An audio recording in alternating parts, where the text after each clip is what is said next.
اس لیے کہ ماں باپ کی زبان سے نکلے ہوئے جملے کبھی کبھی پتھر کی لکیر ہوتے ہیں، اور ہم اس لاپرواہی میں رہتے ہیں۔ تو آئی گئے، اب تو چاہیے تھا نا 18 سال، ابھی تو اس سے ہماری نسلیں چلے گی آگے۔ میں نے پہلے ہی کہا تھا اللہ قادر مطلق ہے، وہ دینا بھی جانتا ہے تو لینا بھی جانتا ہے، اس کی نعمتوں کا شکریہ ادا کیا۔ اور ماں باپوں سے گزارش ہے کہ بچوں سے پیار سے بات کیا کرو، بچوں کے سامنے آپسی جھگڑے نہ کیا کرو۔ میاں بیوی کے جھگڑوں میں بچے برباد ہو جاتے ہیں، میاں بیوی کے جھگڑوں میں بچے برباد ہو جاتے ہیں۔ وہ کہتے ہیں نا لوگ کہ میاں بیوی ایک گاڑی کے 2 پہیے ہوتے ہیں، اگر سائیکل کے 2 پہیے کہہ دیے جی آئے تو بتائیے اگر سائیکل کا ایک پہیہ پنچر ہو جائے تو سائیکل کیسے چلتی ہے؟ دیکھیے نا کبھی چلتی ہوئی، نہ ڈرائیور محفوظ رہتا ہے نہ سائیکل محفوظ رہتی ہے، اور اگر دونوں ہی پنچر ہو جائیں تو گاڑی چلے گی؟ بولے نہیں چلے گی نا۔ تو آپ اپنی زندگی کو اس طریقے سے گزاریں کہ بچوں پہ آپ کی وجہ سے غلط اثر نہ پڑے، اور بچوں کی پرورش اسکول سے نہیں ہوتی، ان کی پرورش اور تربیت ماں سے شروع ہوتی ہے۔ ماں بچوں کا پہلا اسکول ہوتا ہے۔ اچھا ماں اسکول ہے تو باپ کی بھی تو کوئی ذمہ داری ہوگی۔ باپ کی ذمہ داری یہ ہے کہ اولاد کو حرام کے حکموں سے بچائے، یہ باپ کی ذمہ داری ہے، اولاد کو حرام کے حکموں سے بچائے۔ اس لیے کہ اگر کھیتی کو غلط دوا لگ جاتی ہے تو فصل خراب ہو جاتی ہے، اولاد کو حرام کے لقمے ملتے ہیں تو نسل خراب ہو جاتی ہے۔ یہ آپ کو پہلا خیال باپ کو کرنا ہے کہ اسے حلال کے لقمے کھلاتے ہیں، اور پھر تربیت کیسی کرنی ہے یہ ماں کو سوچنا چاہیے۔ موبائل اٹھایا دے دیا اور خود موج میں لگے۔ عورتیں بھی بڑی چلاک ہوتی ہیں امتیاز بھائی، آپ مجھ سے بہتر جانتے ہیں، میرے بڑے ہیں، میں نے یہ جملہ اس لیے کہا کیونکہ معاملہ کیا ہوتا ہے، پورا دن گھومے گی محلے میں، اور جب شام کو شوہر آئے گا تو بچے دنوں چلے گا۔ کام اس لیے نہیں کیا، گھومنے گئی تھی، اور نوچ لیا۔ وہ کہتا ہے کہ یہ چارپائی یہیں پڑی ہے، کہتے یہ چھپے تب تو کرو، یہ چھپے تب تو کچھ کیا جائے۔ اس لیے جناب ہم تو پردے میں رکھتے ہیں، نہ کہیں جانے کا موقع ملے گا نہ کام ادھورا رہے گا۔ میرا کہنے کا مطلب یہ ہے کہ ماں اور باپ دونوں کو پرورش پہ ان کی پورا دھیان رکھنا چاہیے، اس لیے کہ آپ کے ایک لمحے کی لاپرواہی آپ کے بچے کی زندگی برباد کر سکتی ہے۔ پوری بات نہیں بتاؤں گا، ڈاکٹر سلطان کے بارے میں سنا ہوگا، آخری فرمائش میں پوچھا تھا کیا چاہتے ہو، میری ماں کو بنایا ہے، زبان کاٹنے کی فرمائش آئی تھی، کہا کہ پہلے دن انڈا چرایا تھا نا تو اس نے کہا تھا شاباش، اگر اسی دن اس نے تھپڑ مار دیا ہوتا تو میں آج پھانسی کے پھندے تک نہیں آتا۔ آپ خیال کریں، بچوں کی صحیح پرورش کریں، انہیں اچھی تعلیم دیں۔ ہم اپنے بچوں کو کیا کہتے ہیں، اپنے بچوں کو روز کہتے ہیں کہ بیٹے تمہارا جو انگلش میڈیم اسکول میں ایڈمیشن ہوا ہے، اتنے گھنٹے تمہیں نقل کرنی ہے، اتنے گھنٹے میتھ کا کام کرنا، اتنے گھنٹے انگلش کا کام کرنا، اتنے گھنٹے فزکس کا کام، یہ ساری باتیں ہم بانٹتے تھے۔ اس میں 5 منٹ اور بڑھانے کے بچے کے، اور یہ کہنا بیٹے تجھے مدینے والے پہ 5 منٹ درود پاک پڑھنا، یہ اس کے روزمرہ کے اصول میں شامل کرنا ہے کہ 5 منٹ تجھے صرف حضور کا درود پڑھنا ہے۔ کریں گے انشاءاللہ یہ شامل، سارے بولیں انشاءاللہ۔ ہم بھی یہ ہے کریں اپنے دن و رات کے کچھ وقت نکال کے اس میں سے 5-10 منٹ حضور پہ درود پڑھا دیں۔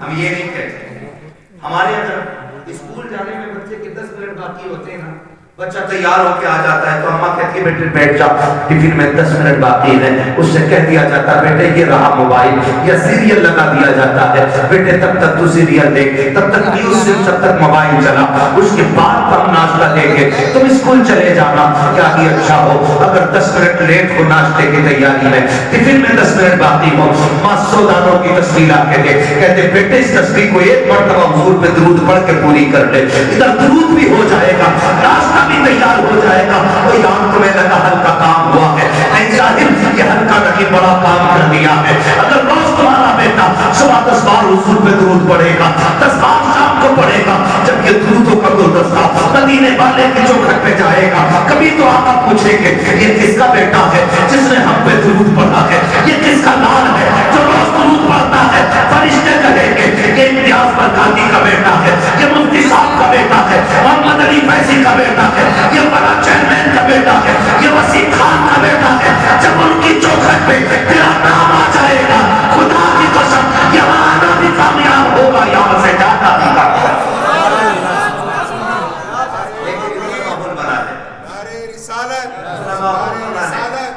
مسلک اعلیٰ حضرت، مسلک اعلیٰ حضرت، علماء اہل سنت، مفتی حماد رضا صاحب قبلہ، نعرہ تکبیر، نعرہ رسالت۔ ابھی موڈ خراب ہوا حضرت، ایک وہ دیکھا میں نے، ایک تصویر دیکھی، مسلم ماں ہے، نقاب پہن کے جا رہی ہے، اور کون سا ڈے تھا، کرسمس ڈے تھا یا کون سا، اپنے بچے کو چوچو کا مربع بنا کے لے جائے، دیکھا ہوگا اپنے بھی، لیکن ہم جتنی دیر نیوز دیکھتے ہیں تب تک افسوس ہوتا ہے، اس کے بعد ختم۔ کیوں؟ وہ کیا بناتے تھے؟ لال پیلا جو بنا لیتے ہیں چوچ نکال، وہ جو بھی بناتے ہیں، ایک مسلم ماں اپنے بیٹے کو بنا کے لے جائے، یہ بتاؤ اس کی زندگی پہ کیا اثر پڑے گا، کیا اثر پڑے گا؟ سوچا ہم نے یہ آگے چل کے مسلمان رہے گا؟ خیال کریں ہم لوگ، ہم I S I P S بنانے کے چکر میں کدھر جا رہے ہیں؟ اصل I S I P S نہیں، اصل بنانا ہے غلام مصطفیٰ۔ ہم جب اپنے بچوں کو کرسمس ڈے پہ ایک عجوبہ بنا کے لے کے جائیں گے، ہماری نسلوں کا کیا بنے گا؟ یہ دیکھا ہوگا آپ نے، حالات دیکھی ہماری قوم کی، وجہ کیا ہے؟ وہ کسی ماں نے کسی ٹیچر نے اسکول میں اپنے بچوں سے پوچھا تھا، پوچھتے یہ ٹیچر کیا بننا چاہتے تو ایک نے کہا تھا ڈاکٹر بنوں گا، دوسرے نے کہا انجینئر بنوں گا، تیسرے نے کہا کلیکٹر بنوں گا، کسی نے کہا وکیل بنوں گا، لیکن جانتے ہو ایک بچہ کھڑا ہوا، اس نے کہا مجھے مدینے والے کا صحابی بننا ہے۔ کیا کہا؟ مدینے والے کا صحابی بننا ہے۔ ٹیچر نے کہا بیٹے یہ کیسے ہو سکتا ہے، بتا تو صحیح، اس نے ڈاکٹر بننے کو کہا کیونکہ اس نے ڈاکٹروں کو جانا ہے، اس نے ماسٹر کی بات کی کیونکہ یہ ماسٹر کو جانتا ہے، I S I P S کو اس دور میں ہم لوگ پاتے ہیں اس لیے یہ آئی پی ایس بننا چاہتے ہیں، لیکن تو بتا تو صحابی رسول بننا کیوں چاہتا ہے؟ تجھے کس نے بتایا صحابی رسول کون اور کیا ہوتا ہے؟ بچے نے بڑی پیاری بات کہی تھی، اس نے کہا سنیے ٹیچر، میری ماں مجھے اس وقت تک سونے نہیں دیتی ہے جب تک حضور کے ایک صحابی کی کہانی نہیں سنا دیتی ہے، جب تک ایک صحابی کا قصہ نہیں سناتی ہے۔ یاد کرسمس ڈے پہ اپنے بچوں کو سینٹا کرس بنا کر کے اسکول لے کر کے جانے والوں، تمہارے بچے کیا بنیں گے خود فیصلہ کرو۔ اگر چاہتے ہو ہمارے بچے سلام الدین ایوبی کے ثانی بنے، محمد بن قاسم کا پڑھنا بنے، اگر تم یہ چاہتے ہو ہمارے بچوں کے اندر خالد بن ولید کا تیور ہونا چاہیے تو کرسمس ڈے پر ان کو سینٹا کرس بناؤ، انہیں خالد کی کہانی سناؤ، محمد بن قاسم کے قصے سناؤ، انہیں ابو بکر کی داستان سناؤ، انہیں عمر کے قصے بتاؤ۔ خدا کی قسم بیٹا تیرا ہوگا، غلام مدینے والے کا بچہ نظر آئے۔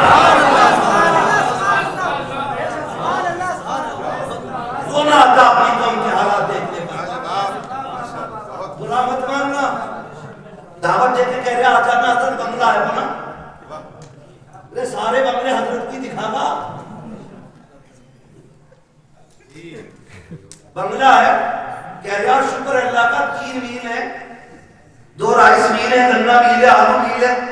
ہماری قوم کے پاس حویلیاں بنانے پیسے ہیں لیکن اسکول بنانے پیسے نہیں۔ اگر اسکول ہمارے ہوتے نا تو ہمیں اپنے بچوں کو پتلا نہیں بنانا ہوتا. صحیح بات ہے.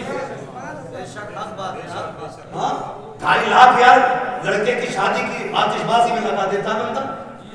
ایک نے کہا دعوت کھانے ضرور جاؤں گا, 54 لاکھ کا تو میں نہیں کھا رہا, مجھے آگ لگے اس میں. 54 لاکھ کا میں نہیں جا بنایا یار. ایک ٹرسٹ تیار کرو, اور ایسے جو بیٹوں کی شادیوں میں 54 لاکھ کے میرے خیال کر رہے ہیں, وہ 54 لاکھ اٹھا کے اسکول بنانے کے لیے دے دو. نہ کوئی پھرکی بے پردہ ہوگی.